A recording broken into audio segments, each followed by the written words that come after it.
join me with these questions. Oh, don't be grumpy. Come on, join us as well. Come on.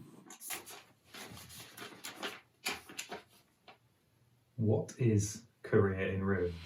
Right, I'm excited. Questions. First questions. What is Career in Ruins? Good question. Career in Ruins is or was a podcast. It's set up by myself and Derek Pitman. And the idea behind it is to encourage people to engage with the subject. One of the things we wanted to do was share our profession, but not just the typical time team view of our profession, that is, going out doing a bit of geophysics and a bit of digging trenches. We wanted to highlight the real breadth of professions and specialisms and skills that go into constructing the stories of our past. Now, Lawrence and I were really, really lucky in that we get to travel quite a bit and we work in some quite diverse and interesting teams with a whole range of different people. So we get to share those stories quite often, and we get to hear those stories. But what we wanted to do was share those stories with as many people as possible. So we started the podcast, and now Career in Ruins is developing into something a bit bigger, where we can use other media to share the stories of archaeology with as many people as we can. Next question. Can you tell us a bit about your co-host, Derek Pitman? Oh, where to start? So Derek's a Dorset boy through and through. He's grew up near Corfe Castle, and he's a thoroughly good bloke. But we met back in 2016, and we sort of bonded over a geekiness of Star Trek and archaeology. But Derek's passion, I guess, lies in sort of affordance and production, and specifically looking at metalworking. He's also a big fan of landscape archaeology and survey and geophysics, and he's got a wealth of knowledge around all these things, and he's putting that to best use as a lecturer at Bournemouth University. Tell us a little bit about your co-host, Lawrence Shaw. Oh, where to begin? Lawrence is a lovely guy, for starters. We've been friends now for about 5 or 6 years, and Lawrence works for Forestry England, where he takes care of the heritage for the whole of the Forestry England's holdings.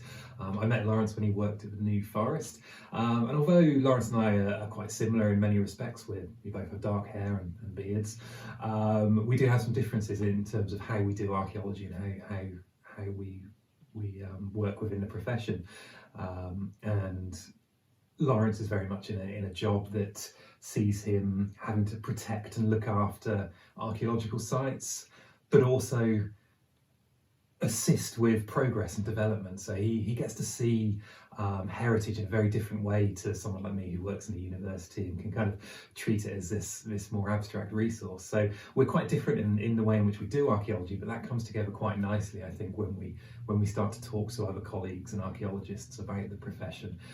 So our different perspectives give us a unique way, I think, of approaching the interviews we've done in the past on Career in Ruins. On the podcast, you and Lawrence always ask the same 3 questions, but you never answer them yourself. So, if you had to name a site or a project that you were most proud of, what would it be? Oh, I do love these questions. They always give a good insight into our interviewees. For me, this question is quite easy, and it would be our recent project in Greece. We've been working on a classical Hellenistic urban site, doing lots of survey work, looking at the layout of the urban area and the hilltop itself. And it's an incredible project archaeologically, and the team's excellent. But what I particularly like about that project is how well we're embedded with the local community. We work really closely, largely due to the hard work of the project director, but we work really closely with the local village populations, the local administrations, and at the end of our first phase of the project, we put on this big talk and presentation about our project, and we thought maybe we'd get 20 or 30 people sitting outside of Taverna listening to us, but in the end we occupied the whole town square, and it was incredible to have so many people there listening to the stories of their landscape and their past. So it was an incredible experience, and something I really enjoy about that project. So I guess a bit of work I'm particularly proud of is, no, not you. Thank you. No, you're not. You are hard work, but I'm not proud of you. Ow. Right. A bit of work I'm particularly proud of would be some work I did with the New Forest. Bit of work I'm particularly proud of. I guess the thing I'm there's lots of bits I'm pleased with. One bit that sticks out maybe is something I did at the New Forest National Park. So I worked with the local students and a local photographic expert to do some work at the British Museum, and there were some excavations of some Roman pottery kilns in the New Forest back about 150, 170 years ago now.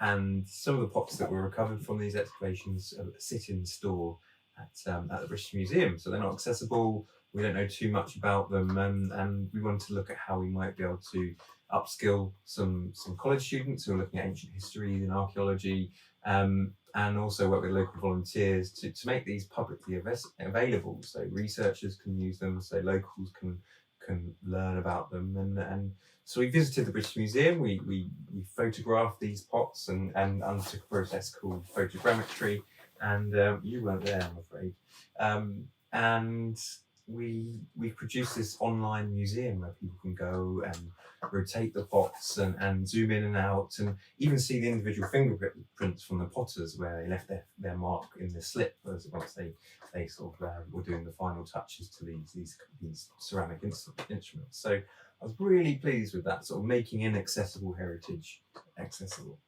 Next question. Is there a piece of work you're particularly envious of? Okay. There's some amazing researchers and professionals out there. One that's really stuck out of late is the work that's been done at the AOMB at the Chilterns. And they've been doing this large-scale remote sensing project. So they've commissioned a LiDAR survey where an aircraft had flown over the AOMB and fired lasers out and recorded in high definition all the lumps and bumps that are hidden beneath the trees in the AOMB. And not content with identifying thousands of new archaeological sites and then massively improving the story and the history and the records for this area, the team have been really innovative with the locals and the use of crowdsourcing. So they produced an amazing web resource where people can log on and digitize features, and they've had thousands of people take part either from the local area or even from other countries, and really innovative, really forward thinking, and pretty envious of that. This question always stumps me, to be honest, because there's so many interesting projects I'd love to have been involved in, past and present. Things like being able to work on Maiden Castle in the 60s, for example, would have been incredible. But there's some recent projects that some dear friends of mine have been doing over the last few years that I was always really envious of. And it's not so much the archaeology so much, but the experience of doing it. One of my colleagues works in Siberia, and to get to site they had to hike a long way, they had to kayak a long way, and then they had to get picked up in a big kind of old Soviet 4x4 and get driven to this really remote site.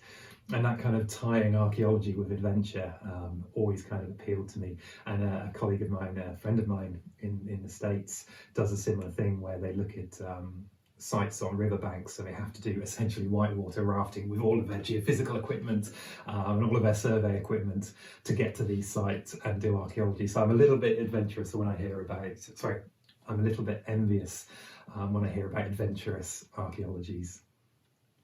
Now, as many of our regular listeners would know, Lawrence and I have a working time machine, and we give people a return ticket to wherever they'd like to go. So where would I go in a time machine? Again, as with the envy question, there are too many good options, and I was tempted here to plagiarise one of our guests who wanted to go and see a hill fort in its kind of full, kind of active phase. But I think I'd like to go somewhere a little bit closer to home, in that one of the most exciting and terrifying things about being an archaeologist is when you've done a geophysical survey and you break ground and you start to investigate it, and all of a sudden all of your hypotheses and theories about the site are being put to the test, and you're going to know what's under there, and it's quite nerve-wracking. And then when you see that excavation through and you start to do post-excavation work and you start to date the site, your ideas and your hypotheses get tested and pushed and challenged, and you ultimately get to a conclusion about the site. And the site I've most invested in that is a medieval salt production site I've been working on for the last 3 or 4 years. We did the survey, we did the excavation. It's being written up as we speak.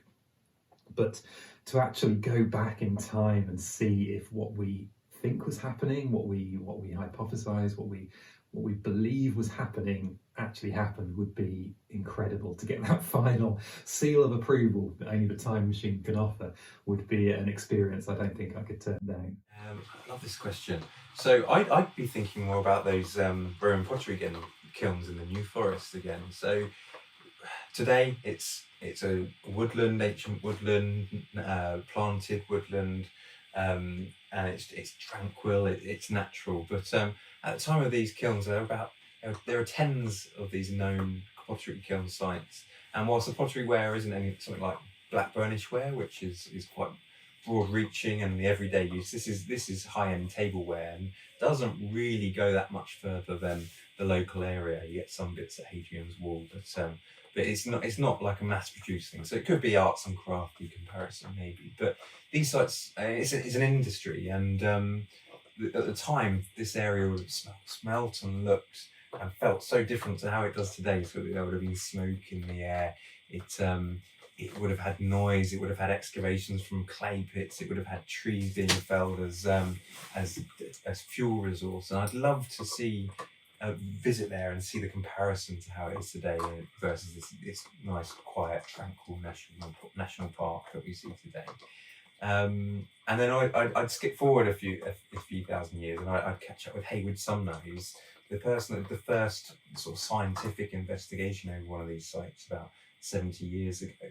And he was just a brilliant guy, an amazing artist, a pioneer in terms of research in archaeology at this time. And I've not seen one of these kilns excavated, so I'd still stick my nose in and see what they actually look like, and be able to compare what I saw in the time machine when they were being used against perhaps some of the interpretations of what's been excavated. Bonus question: why should people tune in to the Career in Ruins YouTube channel? Why not? No, you should. We're bringing Career in Ruins to YouTube because we know that not everybody listens to podcasts. Not everyone wants to put that long period of time aside to listen to two chaps rambling on to friends and colleagues. But on YouTube, we can spread our wings a little bit. We're going to try some new things. We're going to do some interesting video content based around different types of archaeology. We're going to talk to some different colleagues, and we're going to try and open up Career in Ruins to a new audience through new ways and new mediums. Granted, Derek and I probably don't have faces for telly. We're more of faces for radio kind of guys, but that's fine. You can check out our podcast. We have that. That's available through careerinruins.com. Just check out the link above. But our YouTube channel hopefully brings some additional content, some additional media. We've got an exciting project we're developing at the moment where we're going to be out in the field as soon as lockdown finishes, and we're going to be getting stuck in with a bit of field work, including an excavation on a pretty exciting site. So if you like happy-go-lucky, if you like easy, and if you want a bit of an insight into the whole variety of different careers and research prospects and questions and techniques and professionals that can be found in our amazing subject, then check us out.